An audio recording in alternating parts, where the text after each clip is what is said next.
हर क्षण निर्णय का क्षण होता है। प्रत्येक पद पर दूसरे पद के विषय में कोई निर्णय करना ही पड़ता है और निर्णय अपना प्रभाव छोड़ जाता है।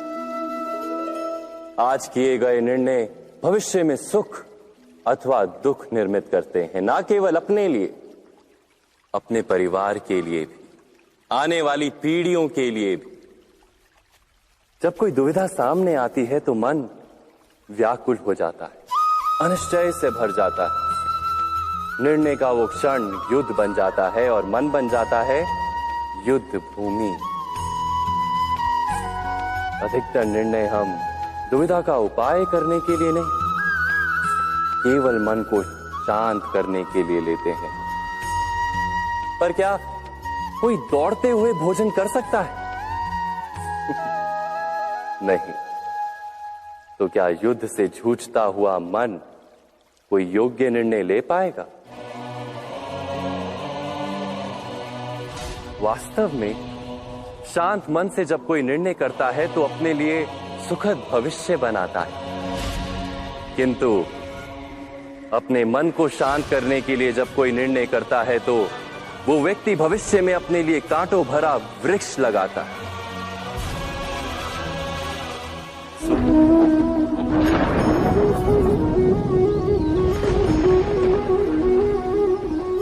सपनों और पूर्वाभासों के आधार पर हम भविष्य के सुख दुख की कल्पना करते हैं। भविष्य के दुख का कारण दूर करने के लिए हम आज योजना बनाते हैं। किंतु कल के संकट को आज निर्मूल करने से हमें लाभ मिलता है या हानि पहुंचती है? ये प्रश्न हम कभी नहीं करते। सत्य तो ये है कि संकट और उसका निवारण साथ जन से, व्यक्ति के लिए भी और सृष्टि के लिए भी। नहीं, आप अपने भूतकाल का स्मरण कीजिए, इतिहास को देखिए। आप तुरंत ही ये जान पाएंगे कि जब जब संकट आता है तब तब उसका निवारण करने वाली शक्ति भी जन्म लेती है। यही तो जगत का चलन है।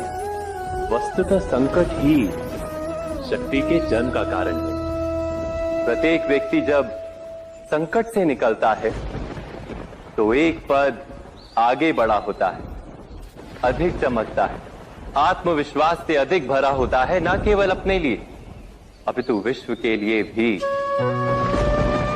क्या ये सत्य नहीं?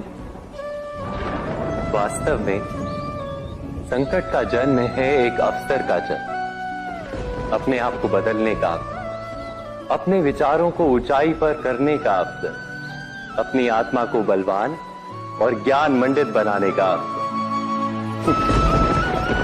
जो ये कर पाता है उसे कोई संकट नहीं होता, किंतु जो ये नहीं कर पाता वो तो स्वयं एक संकट है विश्व के लिए। विचार कीजिए।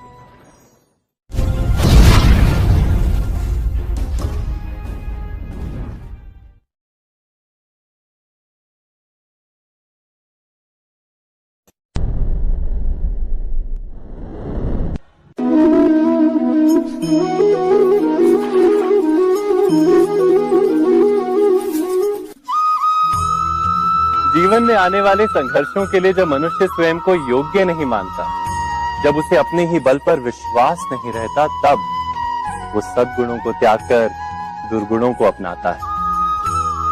वस्तुतः मनुष्य के जीवन में दुर्जनता जन्म ही तब लेती है जब उसके अंतर में आत्मविश्वास नहीं होता। आत्मविश्वास ही अच्छाई को धारण करता है। ये आत्मविश्वास है क्या?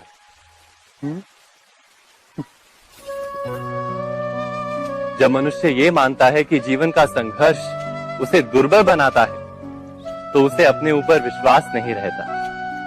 वो संघर्ष के पार जाने के बदले संघर्ष से छूटने के उपाय ढूंढने लगता है। किंतु जब वो ये समझता है कि ये संघर्ष उसे अधिक शक्तिशाली बनाते हैं, ठीक जैसे व्यायाम करने से देह की शक्ति बढ़ती, तो प्रत्येक संघर्ष के साथ उसका उत्साह बढ़ता है।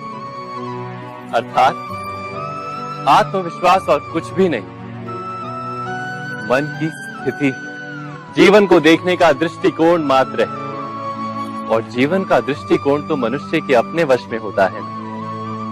स्वयं विचार कीजिए।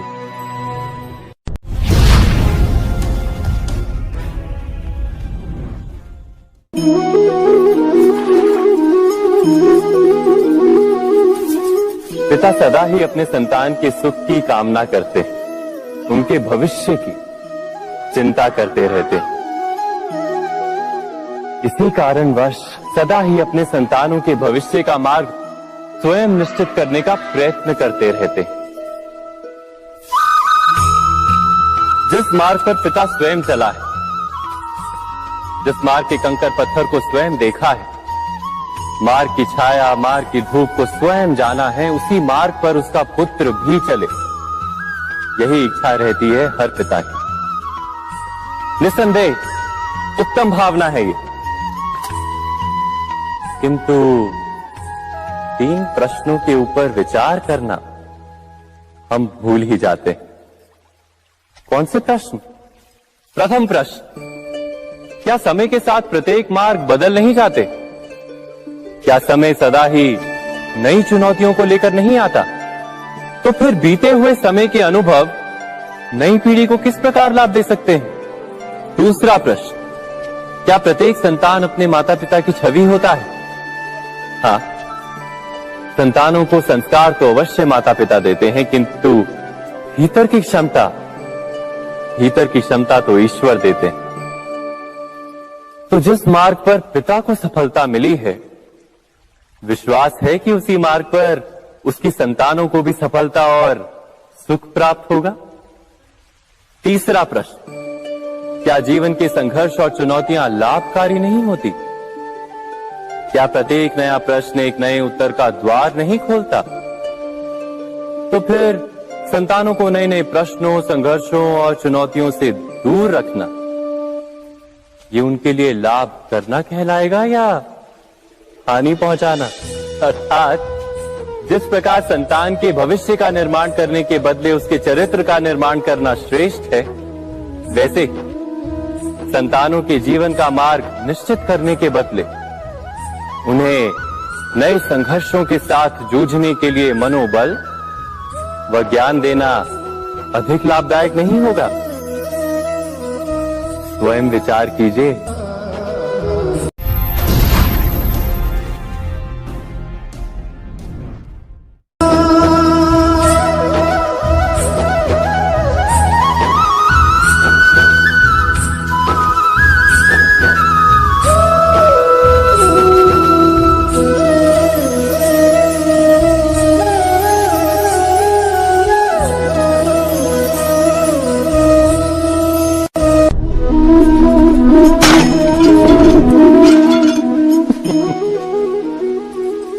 कभी कभी कोई घटना मनुष्य के जीवन की सारी योजनाओं को तोड़ देती और मनुष्य उस आघात को अपने जीवन का केंद्र मान लेता।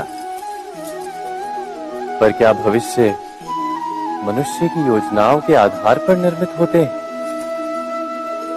नहीं।